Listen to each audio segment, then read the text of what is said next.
leadership education. So hopefully I'll be able to provide some insights and answer some questions that might be helpful to you all as well. And I will be, referencing some thoughts from some of my books, the Student Leadership Competencies Guidebook and Generation Z Goes to College, and share with you especially some new insights from my brand new book called Generation Z Leads, which will be out in the next couple weeks on Amazon. And I'll be sharing with you some things that are hot off the press that no one else knows about at this point about how to engage Generation Z in leadership development. So thanks again for having me, Joshua. I'm thrilled to be here. Awesome. Thank you so much, Dr. Seemiller. We're so excited to have you as part of our panel this afternoon.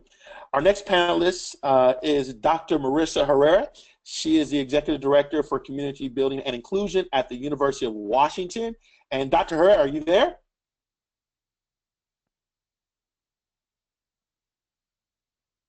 Marisa, are you there? Uh-oh.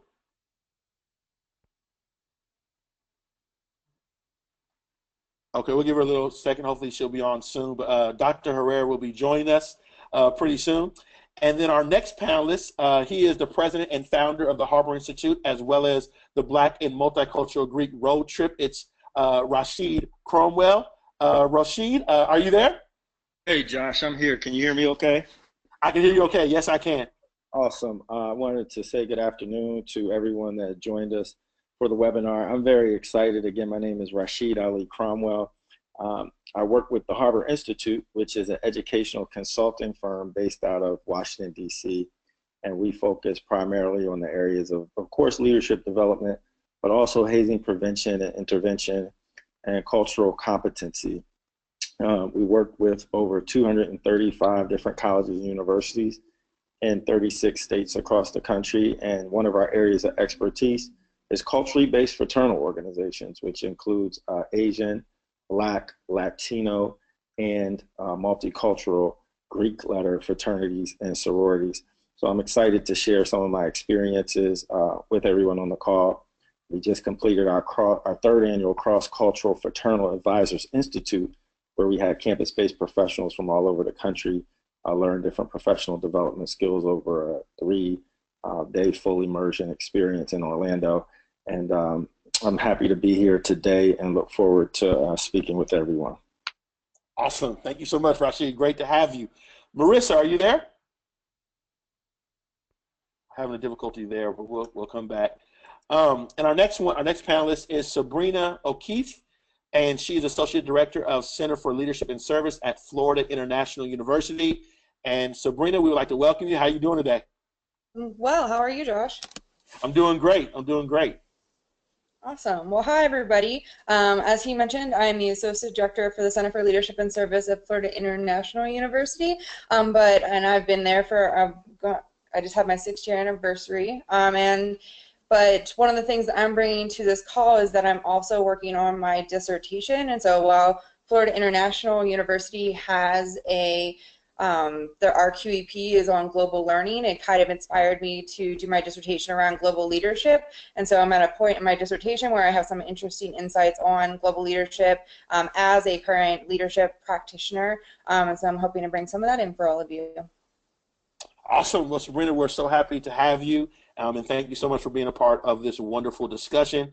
And one more time, and hopefully Dr. Herrera is there. Are you there, Dr. Herrera? For whatever reason, we're having a little difficulties, but I'm hoping that she'll be able to join us very soon. But without further ado, we want to get right into the discussion and ask the first question. So the first question that we want to ask today is, on a scale of 1 to 10, how effective have our campuses been at creating an inclusive, well-rounded, unified, and quality leadership development program for all students within the campus community? This is for everyone to answer, and so whoever would like to go first, take it away.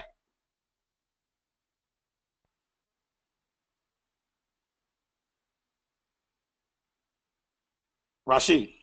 Well, Josh, I was trying to be polite and let the ladies go first, but I'll go ahead and take a stab at it. What I'm going to say probably sounds a little extreme. It may sound harsh, but I'm speaking from a context, one, a predominantly white institutions, PWIs, and two, I'm talking in context of the Greek community. So I just wanted to kind of contextualize some of my thoughts that I share to answer your question, which is really one of my areas of expertise. And I would say on a scale of 1 to 10, I would give it about a 5. And the reason I say that, Josh, is because I think it's a combination of a couple of things. One is I think conceptually in fraternity and sorority life, it is not very different than other areas of student activities, student affairs. It's very, resources are scarce. And so when you talk about programming and leadership development programs, whether they're leadership trainings or whether they're hazing prevention and intervention, oftentimes in a predominantly white community, you might have a smaller group of culturally based organizations.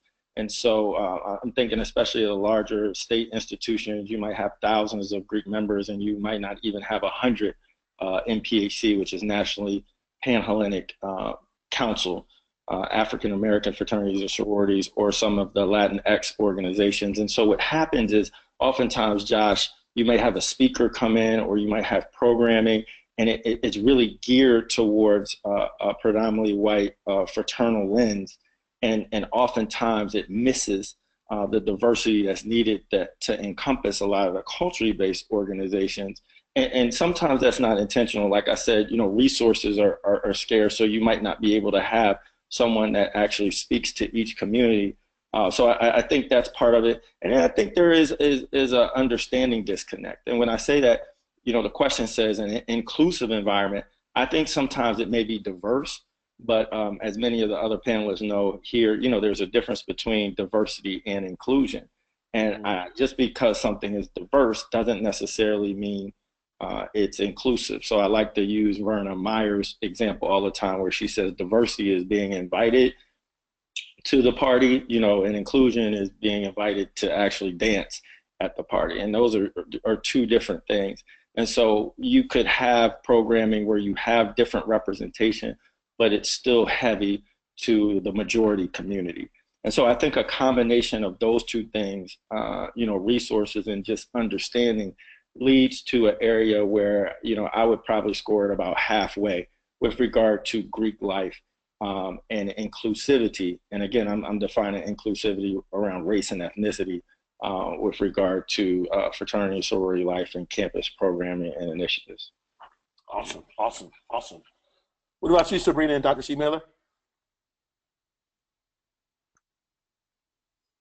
Well, I'll go ahead. And so I agree with him. I think that it's, when I looked at this question, I kind of picked it apart in the way of that I think it's really hard to be inclusive when you think about leadership, because are we talking, culturally, like he just commented on, or are we talking about like just the parts of leadership? Because are we talking trait leadership, behavior, situational, power influence, integration, those kind of things. And so it's really hard to have quality leadership development programs when you're trying to fit all of that in. And so I think it depends probably on the campuses and really focusing in on why their students choose to come to their campuses.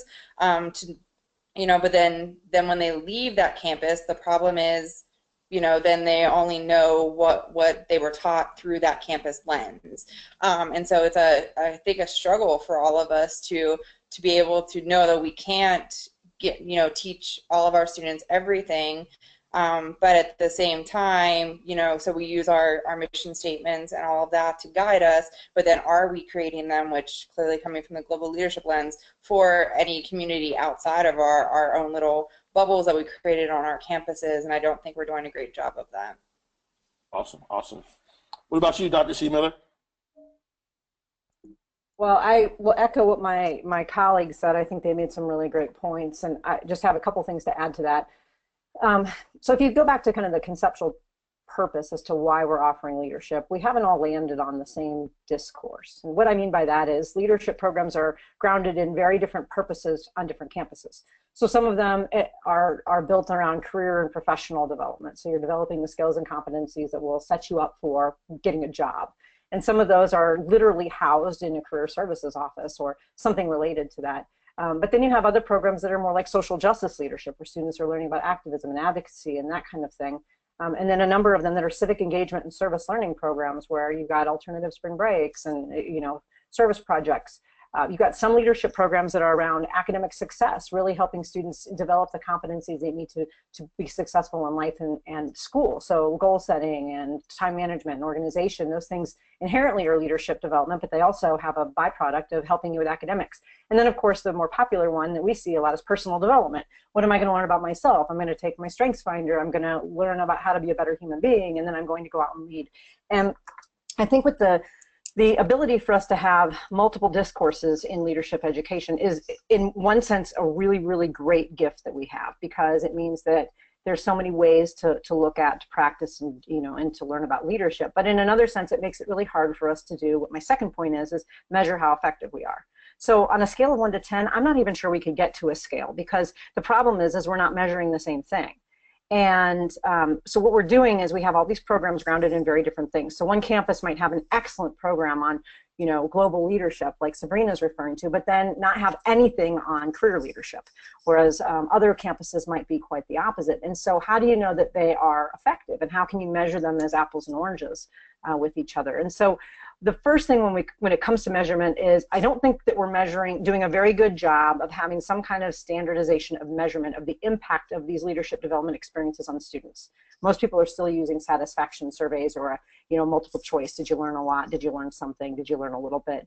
And that makes it really hard for us to figure out if they're actually learning and developing. And then the second part is and the thing that I know isn't happening, is we're not measuring the impact of their leadership development on other people. So if they're coming to our workshop on facilitation, how do we know that maybe they learned something, but how do we know that they're going out and actually better facilitating meetings after that learning? We don't, because we don't follow up with them. So it's really hard to understand if our programs are doing what they intended to do when we don't really have any longitudinal practices in place. And maybe some campuses do, but in the aggregate as a field, we don't. We don't have any kind of standardized way of measuring their learning and then measuring their impact. And it makes it really hard in the end, as many of you know, and having been in student affairs doing leadership development, it's really hard sometimes to justify our existence and to justify our discourse. Why career leadership over social justice leadership? Does that matter?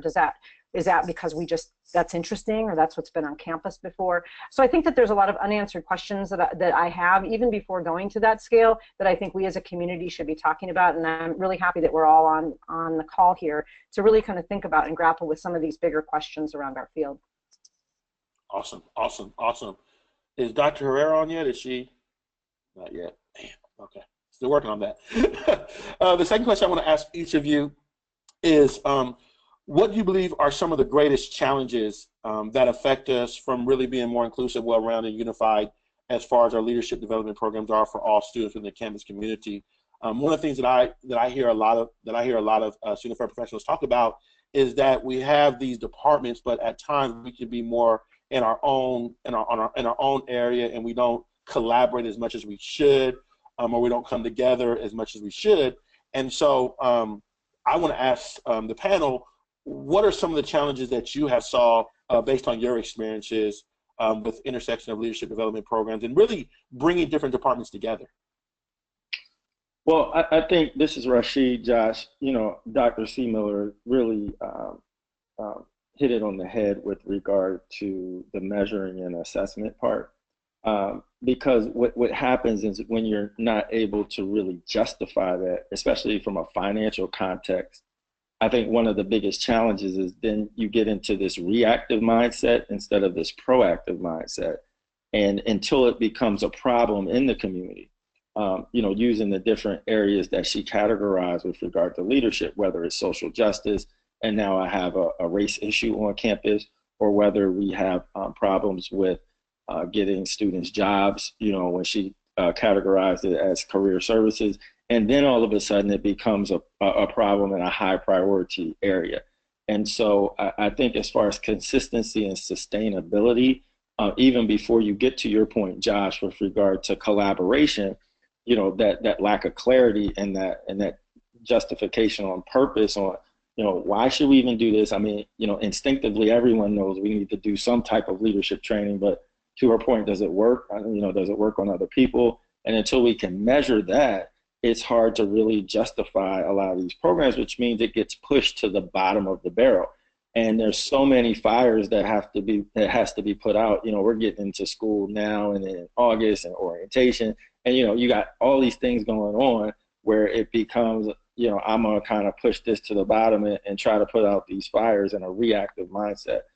So I think, you know, it's collaterally related, definitely, with regard to the challenges, but I do think it really focuses on this not being able to measure and assess it, which ultimately leads to some of these other problem areas, which is sustainability, consistency, and to your point, collaboration. It's hard to collaborate with different departments, you know, when people are visualizing different types of leadership training for different ways, and in different outcomes and different objectives. So I think that's, you know, one of the core challenges with regard to that, but it leads to other challenges along the way.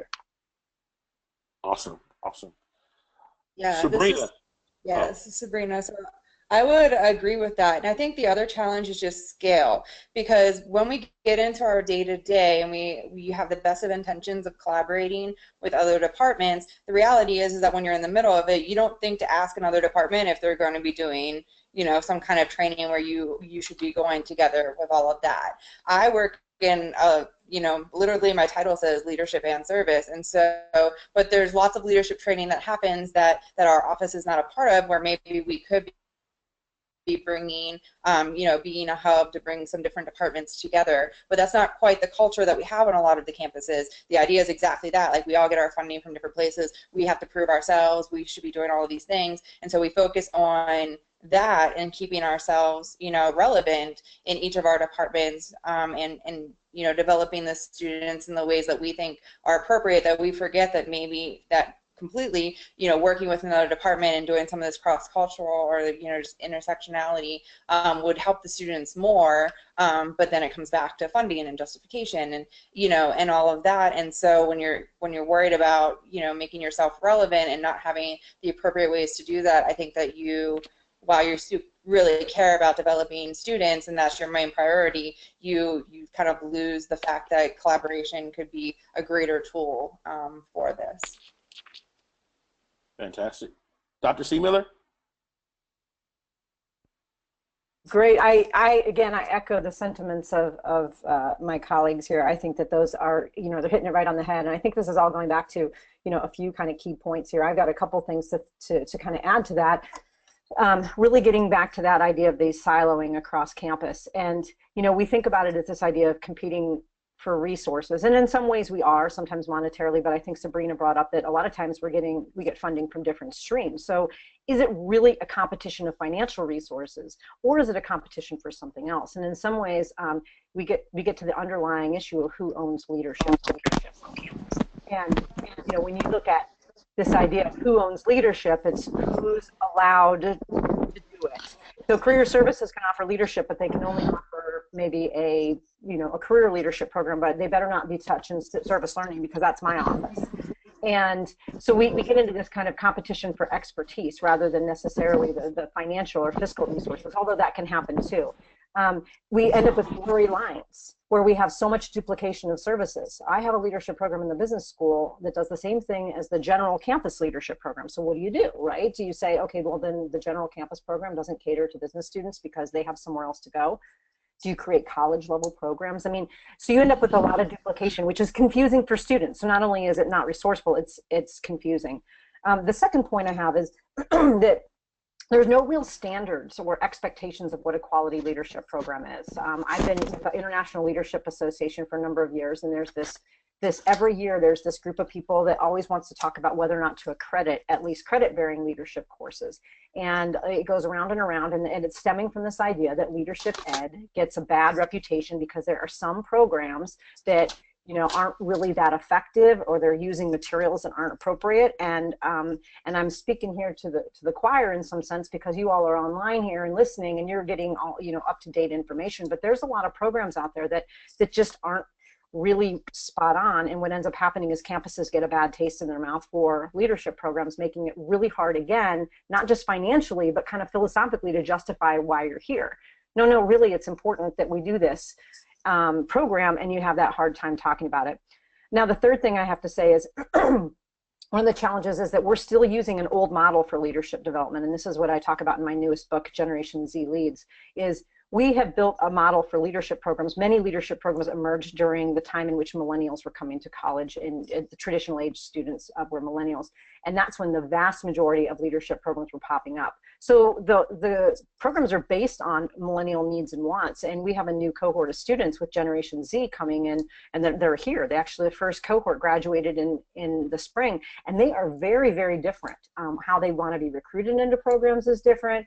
How they like to be marketed to, how programs are structured, student organization participation, their views on service learning. And so in some sense, one of the greatest challenges that we might have might not be our own institutions. It might be that we have built something, we have clung on to that, and we are not going to let go of it. And we have a whole crop of new students who just might not be interested in participating.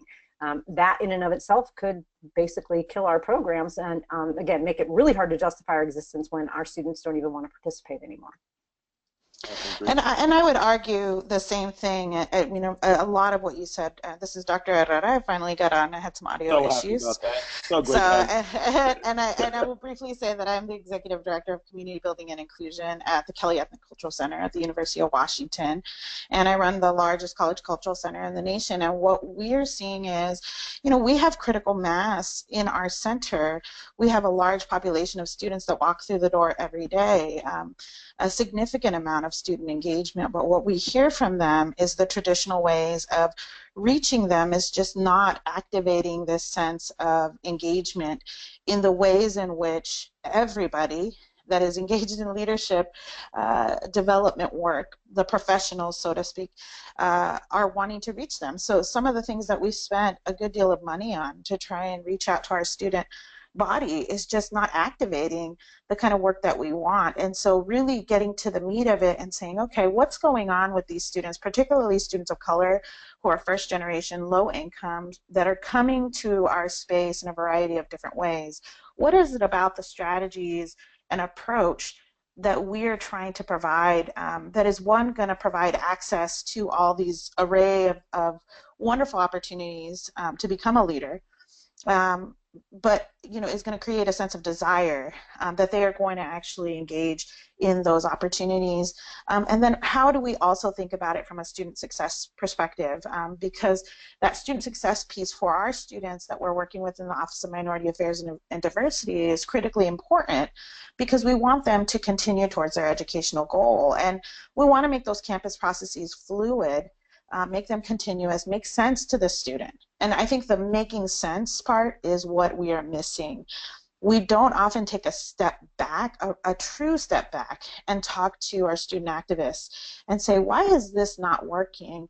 It's so contrarian in the way that we approach this work, because we're still operating from a very old Western European sense of leadership. It's the great man theory of leadership, and we haven't really evolved beyond that to think about activism as a leadership construct. And our students are active. They are protesting on our campuses. And what's happening is we're saying, well, let's just wait them out. Let's wait 4 years until they graduate and get them off campus, and then we'll get back to the work of doing leadership certificates and getting them to come to workshops. And, you know, leadership certificates and workshops and all the types of activities that we do to demonstrate competency around leadership, it is great. But our students are demanding something else, and we need to get to the business of listening to our students, really listening to them, taking a step back and hearing them when they say, what you are doing to get me to engage in leadership development isn't working, and try to start fresh. And that is a huge undertaking. It's a lot like trying to rebuild a house and carry cement without, you know, a wheelbarrow. And you're asking everybody that's engaged in this leadership work to pick up some cement in their arms and carry it to the work site. And, you know, when you do that, you're bound to get dirty, you're bound to get a little bit on your skin, you know, and it's going to get real messy real quick. But you can, you know, re-solidify a foundation that's going to work for your house. But we have to be willing to do it. And there's folks that are just not willing to do that level of engagement to reframe what our community is built upon. Awesome, awesome.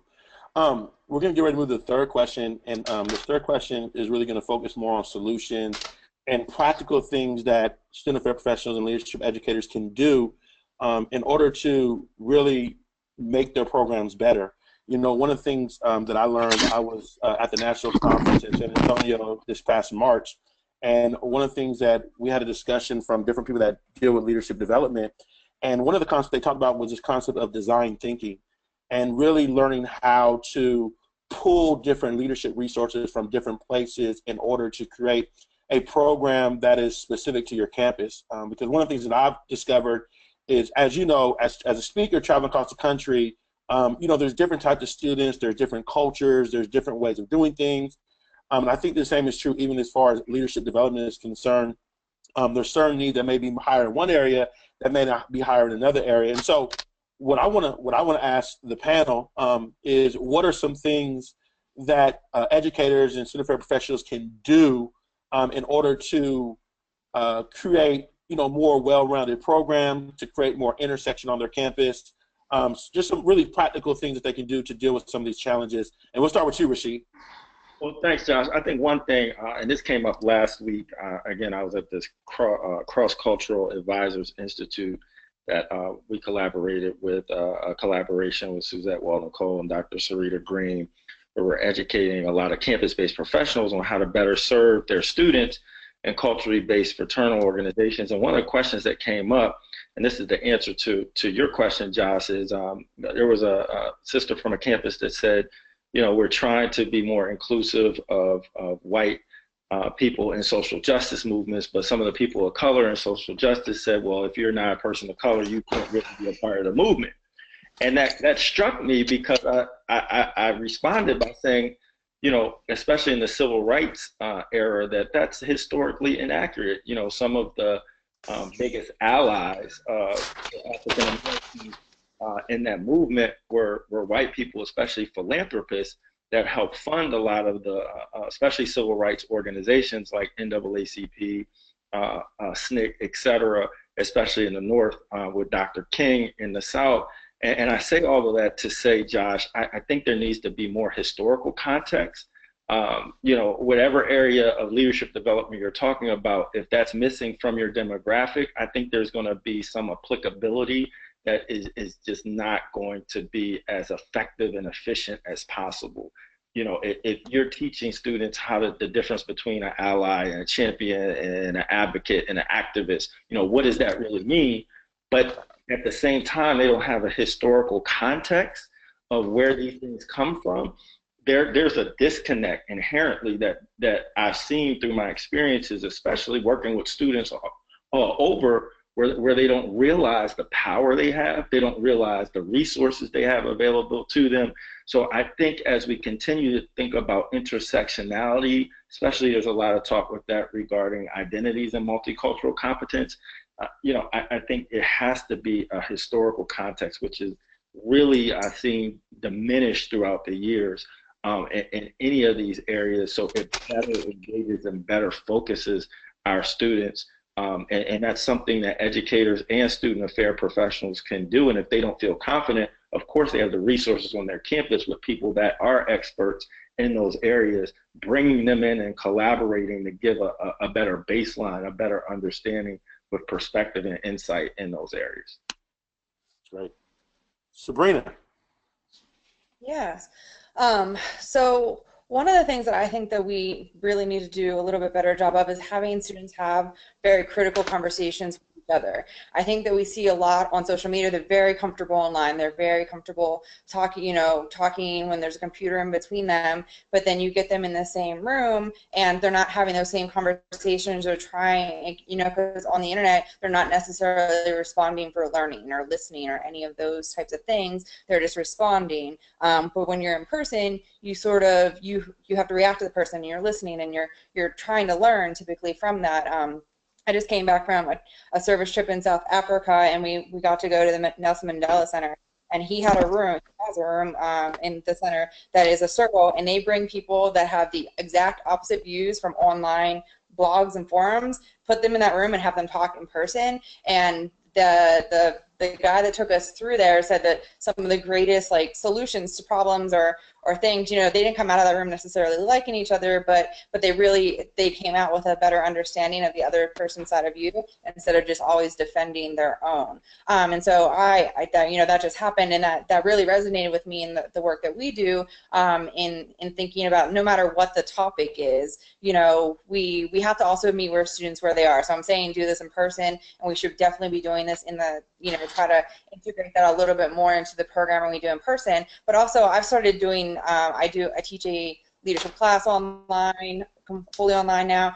We run a leadership program for fully online students, and so I'm also trying to figure out how to meet students where they are, because they are, even our online students are trying to participate in my online only, you know, leadership, you know, course, or it's not even a course, it's just an activity. And so that's where they're comfortable. And so how can we, in those where they are in those online forums, how can we create a similar dialogue setup for them, so that when they do take it out into the real world, or you know, the internet world, they're looking for meaning, they're looking for learning, and I don't have answers to that. I have just charged myself with also trying to figure that out, because it's both the listening and learning, but recognizing that we got to meet the students where they're at, and that is on the internet. Awesome, awesome. Dr. Seemiller. Great. Yeah, I want to kind of go back to the point I had made earlier in the conversation about this idea of the different discourses of leadership education and how they create kind of siloed barriers for us on campus, and this idea that we've got career leadership and social justice leadership and civic leadership, and we have personal leadership, and you know, there are, you know, different programs, different workshops, different events, and they're housed in different places. And you know, it's interesting because I do a lot of work on generational research, particularly around, like I mentioned, Generation Z, which is the post-millennial generation. And when you go back and you look at service learning offices, in addition to leadership programs, as I mentioned before, many of them emerged in the early 2000s when millennials were coming to college demanding an opportunity to volunteer. So we created multiple programs. I mean, campuses, if you go back, you might see that yours, you know, was at least grew maybe during that time, or if not founded. And that's really stemmed from the fact that millennials really see their idea about impacting their communities as a separate activity outside of what they would see as their work life. And you can track that even now that they're in the workforce and they're out doing their careers and then maybe volunteering on the weekends.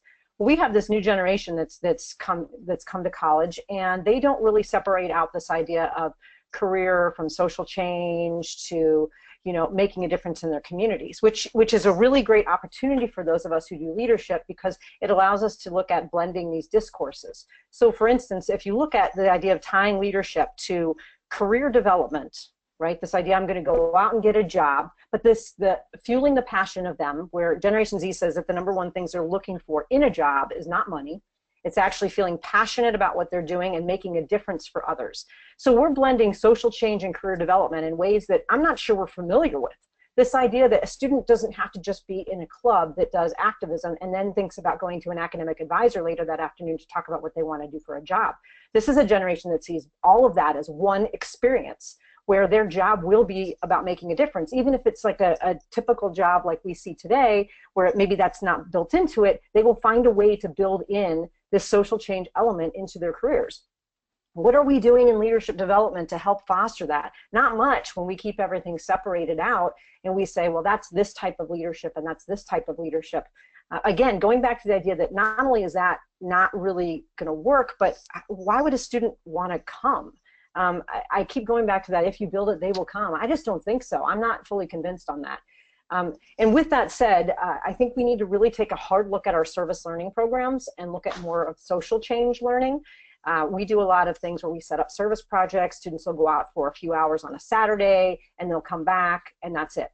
What about this idea of social change, where we're looking at entrepreneurial initiatives that students can create business plans for, you know, some type of an organization in the community? What about creating inventions and ideas that will actually impact other people? This goes back to that blending of that social change and that career development piece, where, again, maybe alternative to spring break takes a different look. These are students who are change agents. I mean, when we disaggregated by race, it even was that way, and I echo Rasheed's comments on this too, is we have a lot of students of this age group who want to go out and make a difference. And we need to harness that energy, because here's the deal. If we don't help them learn how to do these skills and we don't blend it into our leadership programs, they're going to go out and do it anyway, which is great. but then they're not going to need us, and we certainly can be value added by helping them develop the skills and make the networks that they need to do this even better. So I really feel like we need to start looking at the purpose of our programs and how to blend in the social change element into the other things we're already doing in leadership. Awesome. Dr. Herrera. I think that there's a couple of things. I think first and foremost, we need to start early. The plight of invisibility that is facing so many of our students, and we continue to have this desire to have a more diverse, inclusive college environment. But when those students are coming to campus, they're having this shock of being a part of a community that doesn't fully include them. And I think looking at that early and working with enrollment management professionals to make sure that we're taking a community-based approach that goes beyond yield and really gets to the core of understanding. And so I think thinking about things that are not the sexy, exciting things that we like to talk about, like the recruitment funnel of when a student starts to have touches from the institution and how they're recruited, when they apply. So you're getting them in the door. We have to go beyond that yield model and start to engage them early in some of the activities that we have available to them. And then keeping them, and that retention model is really important. The retention C, when we're thinking about student services and we're thinking about academic services, and then the college administration's engagement in that, because believe me, it makes a big difference. Everybody, even down to the person that is meeting them when they come on campus to get parking, your police department, all of those things are taking a radically different shift in how our students are experiencing our campuses from the get-go. And so if we can't give them a good experience, and I struggle to call it customer service, because I think that that is not the right frame that I would want us to go back with, but I think that we need to think about what are our students experiencing from the moment that they walk onto our campus. And I know that this is not something that is that we don't talk about regularly, but we need to think about how our students are engaging with our services, our academic aspect, and then the college administration.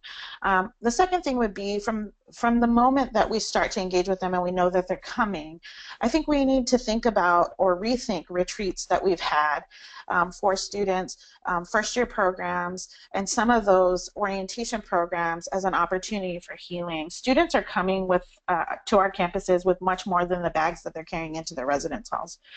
So we need to think critically about what does that community building look like, create some strategies for facilitating conversations across race and not being afraid of it, and finding some different pools of funding so that that doesn't just lie on the cultural centers or the people that are in departments dedicated to diversity and inclusion, but that we are spreading that funding across those requests across the university, but also not just because it's about getting resources, but it's about getting engagement. The third thing would be that decisions matter. Using decision-making framework, especially in a contemporary student affairs environment, we need to be putting some case studies in front of folks, giving them opportunities to learn, and giving them opportunities, especially our faculty and staff, to think about institutional racism, how our organizations are run, and how public policy can really make or break a student's experience. Because if you can't give them a good experience right as they're coming in the door, then how can you expect them to want to enroll in your leadership certificate or take your leadership class or want to care about the things that you care about? Awesome. No, thank you so much. That's wonderful. I think that we... No, what were you going to say? Oh, no, that's fine. Okay, I'll just say that was wonderful, and I love all of your ideas. And as I was sitting here now, and as people that work with leadership and programs, I hope, I often like to say, you can't change something big overnight, but I'm hoping that you're taking ideas and really thinking about how you can use these different ideas to add to your program or to improve your program.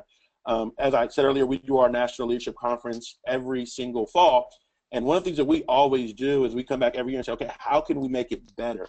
And so if you saw our conference from the first year to where it's at now, it's totally different because each year we're doing different things to figure out how can we make it better, how can we enhance the program, how can we ensure that that it's that much more quality for students that come each year. And I think that's true for all of us that work with student development. I want to move into these next 10 minutes because the time is going by so fast. and I definitely know that there are a lot of people here that probably have questions. And so if you have a question for our Q&A session, please type it in where it says questions. And then what I'm going to do for these next 10 minutes is I'll have individual questions for each of our panelists. And if each panelist can take at the longest 2 minutes to answer the question, that would be awesome. So we can definitely get into these Q&A before our time is up. And so the first question is for Dr. Seemiller. Really practical. What are 4 practical steps that leadership educators can do? Sorry, Dr. Seemiller. What are 4 practical steps that leadership educators can do to align their leadership development efforts with career readiness? I know you did a lot of work with that at the University of Arizona, and just want to see if you had 4 practical steps that people can do to align their efforts more with career readiness. Yes, absolutely. And here's 4 things to look into. The first one is, if you're not familiar with NACE, the National Association of Colleges and Employers, you're going to want to get on that website, look at their data. They do a survey every year on what employers want.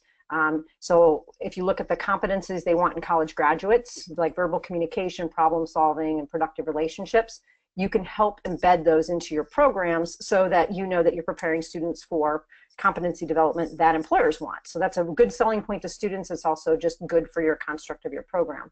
The second thing I would say is consider developing competency-based programs. Like I mentioned, I developed the student leadership competencies and have helped countless campuses implement them in terms of being able to identify the competencies they want students to develop, advertise those competencies to the students, and then help design assessments around whether or not students are developing those competencies. That's another great way of telling our story, in addition to being able to recruit students by telling them the tangible rewards of participation.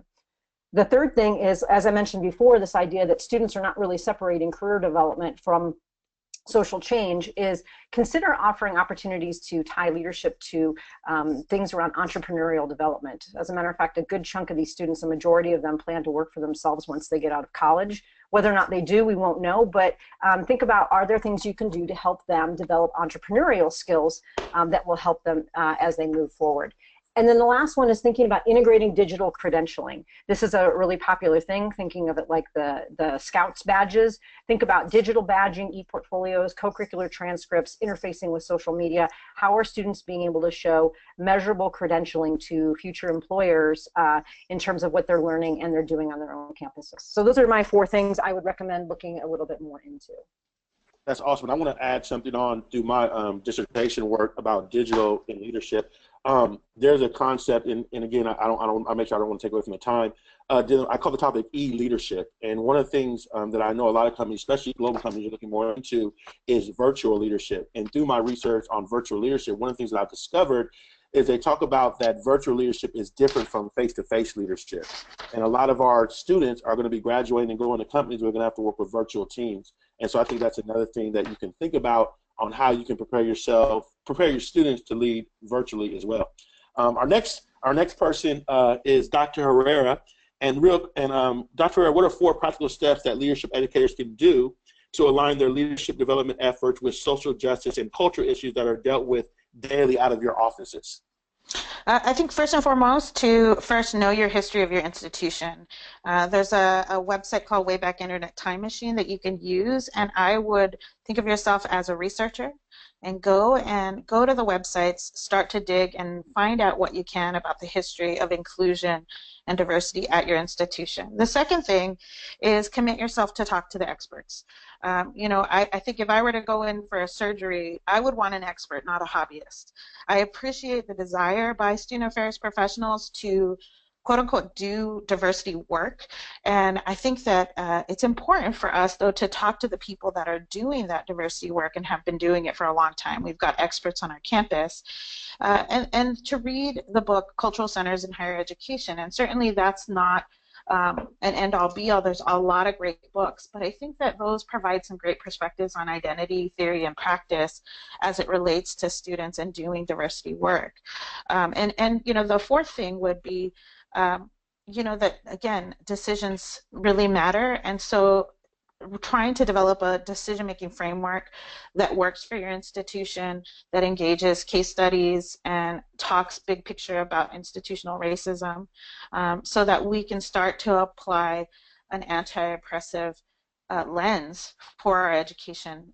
Those are things that I would say that are important to me, and that I would hope that we would start to engage in early as our students come to campus. And you know, the final thing I will say, I know that this is probably an additional thing, but to think about it from a healing mindset.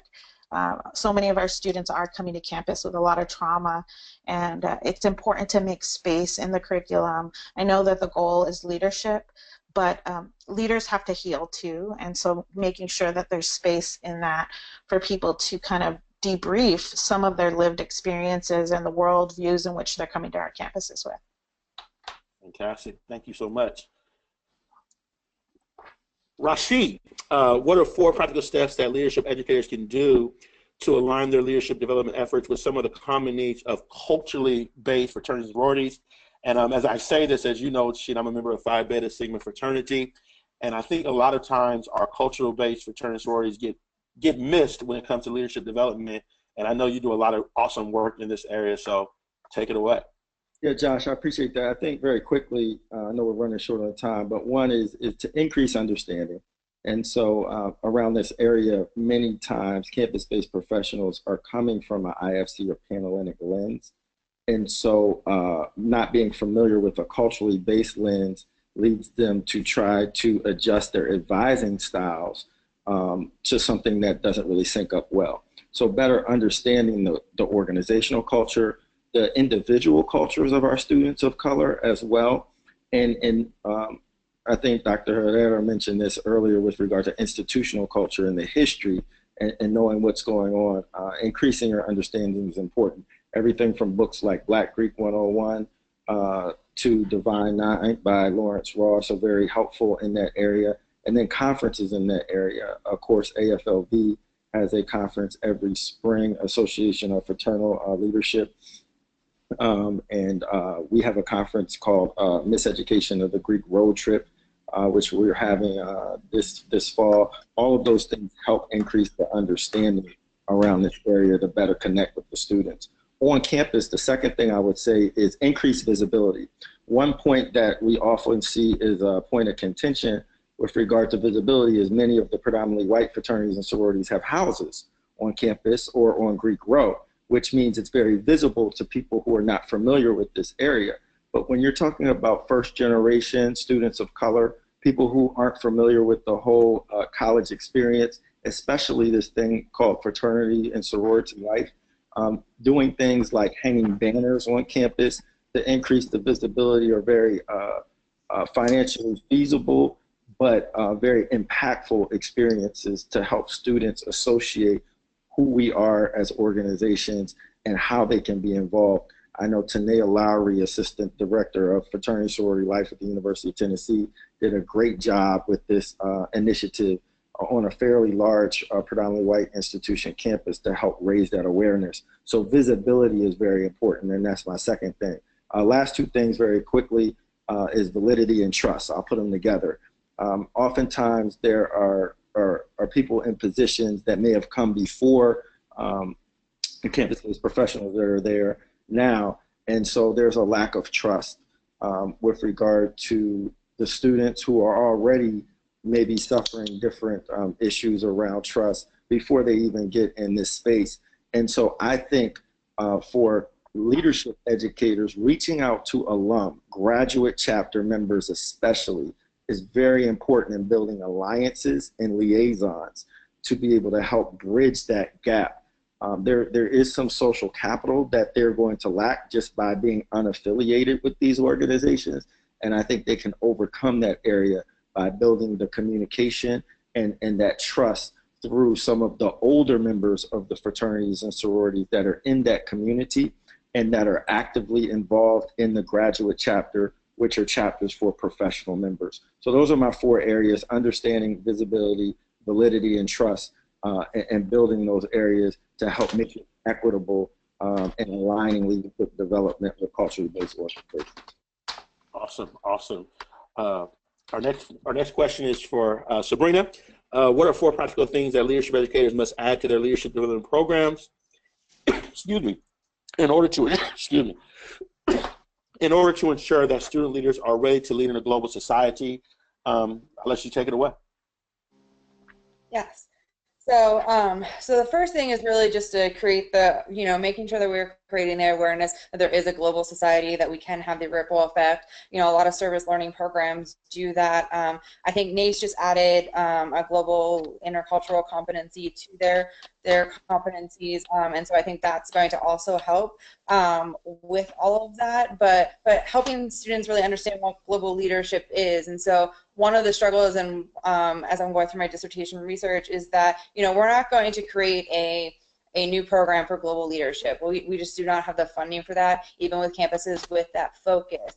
And so what can we do for those students? And so that's where I think that we need to be clear with our learning objectives, and if students know what the programs are trying to accomplish and they're aware of the global leadership competencies that they sort of want to develop, then they'll be able to find those programs and participate in your programs as they feel like they need to for each of those. But if they don't know what they're going to learn from doing your programs, then they're not going to do that, which could be another motivating cause later.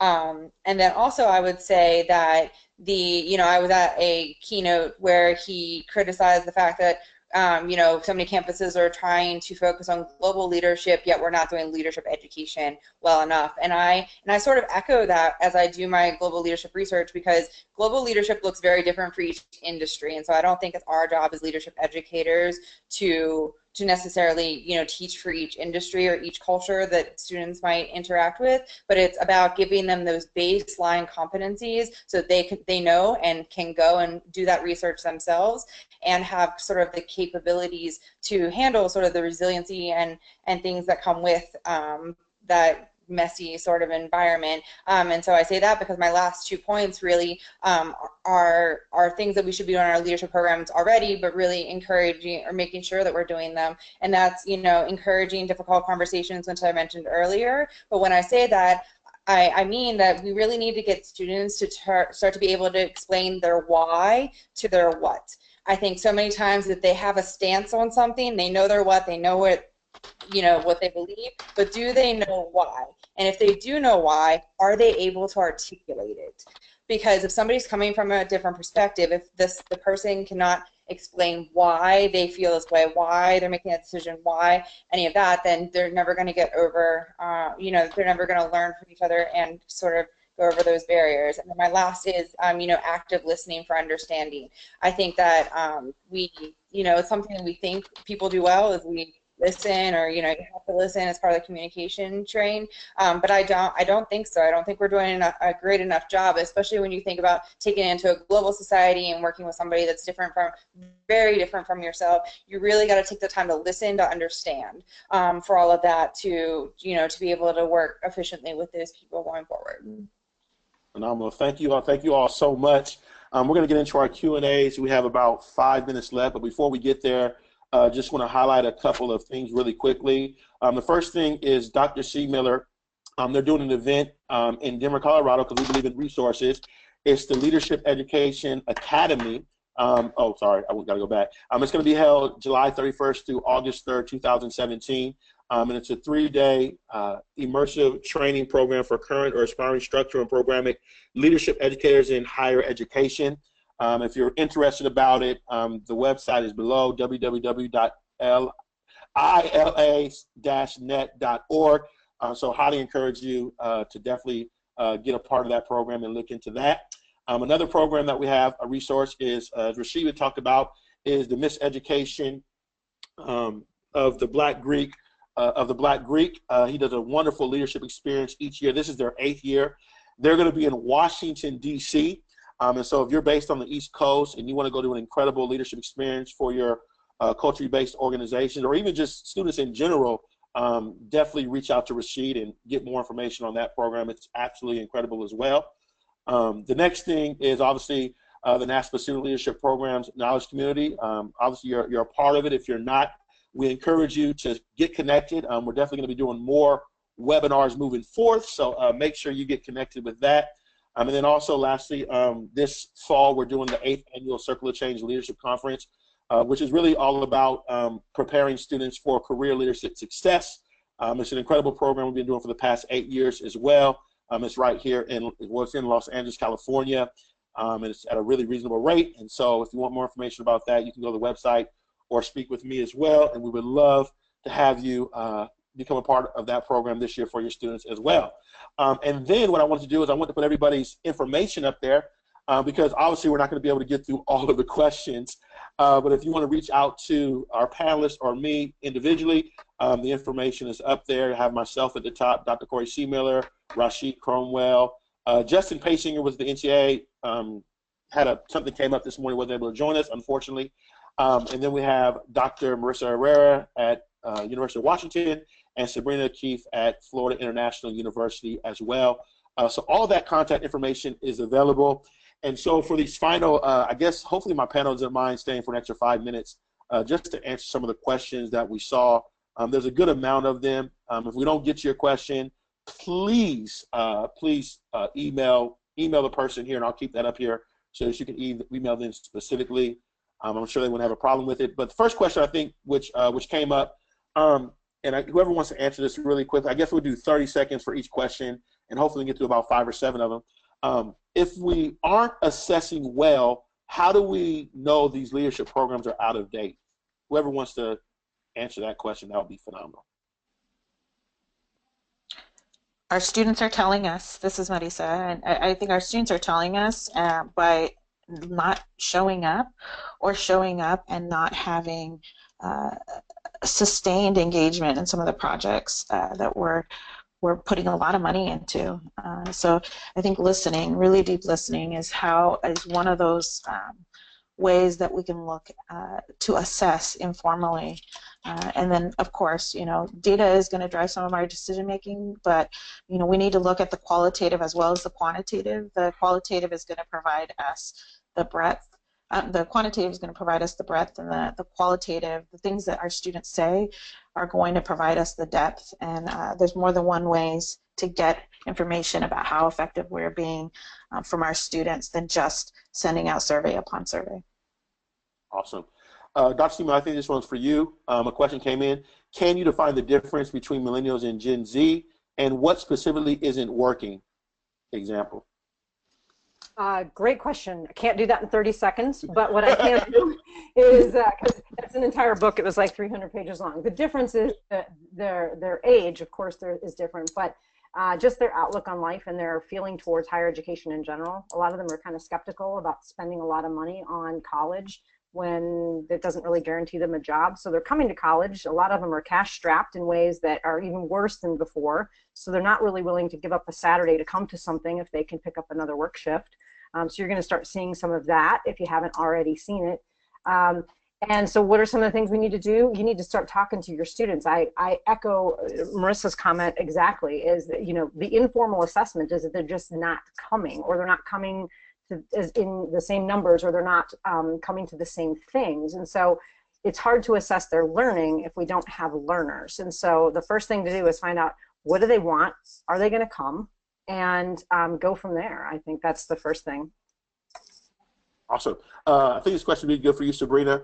A question came in. I am a new hire tasked to get first-year students involved in community engagement, and I'm looking at ways to provide training and guidance in critical service learning pedagogy. That's the word. Yes. So I think there's lots of models out there to help with that, and I encourage you to email me so I can actually send you some direct links to things that can help you, because that's going to be actually more helpful. So if anybody else has that same question, please just email me, and that way I can just send direct links given the time frame. Awesome. Rasheed, I think this question will be good for you. Can you talk a little about how leadership development looks at an urban community institution versus PWI living on campus, how it looks different for adult learners, students with children, etc., versus 18 traditional college students? Oh, yeah, 30 seconds or less. I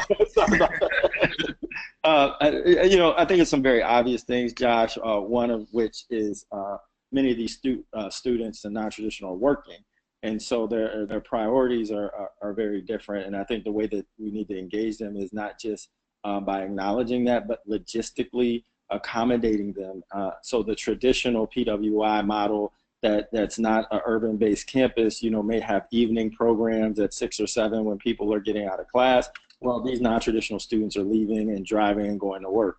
So what does that mean? Maybe that it's some breakfast programming, maybe it's lunch and learns, maybe it's childcare coupled with some of the programming. I think these creative ways and how we envision that are the key to kind of embodying those differences on an urban-based campus that may have a large number of non-traditional students. Awesome, thank you so much. Well, we want to thank our panel so much for taking the time with their busy schedules during this time of the day to be a part of this leadership webinar. I just want to just say they're all super awesome to me, and I just want to encourage all of you to reach out to them. I know Rasheed is a speaker, so if you ever look for a speaker, I want to encourage you. Dr. Corey Seemiller does speaking, encourage you. Dr. Herrera does speaking, encourage you. And also Sabrina, I just encourage you to reach out to them. They're incredible people. And also I had another person that chimed in and said they can't see any of the contact information. If that is you, please feel free to email me at circleofchangeleadconference@gmail.com. And what I will do is I will make sure that I send you all the contact information. Again, it's circleofchangeleadconference@gmail.com. I want to thank you all once again so much for participating in this wonderful leadership webinar. Again, if you have additional questions, feel free to email us and we'll do what we can to get back to you. Again, I want to thank our panel. And please stay connected, because we'll definitely be doing more webinars throughout the year, and we hope that you're able to get some incredible information, but most importantly, you're able to use it and really further and advance your leadership initiatives on your campus. Thank you so much, and thank our panel, and talk to you all soon. Bye.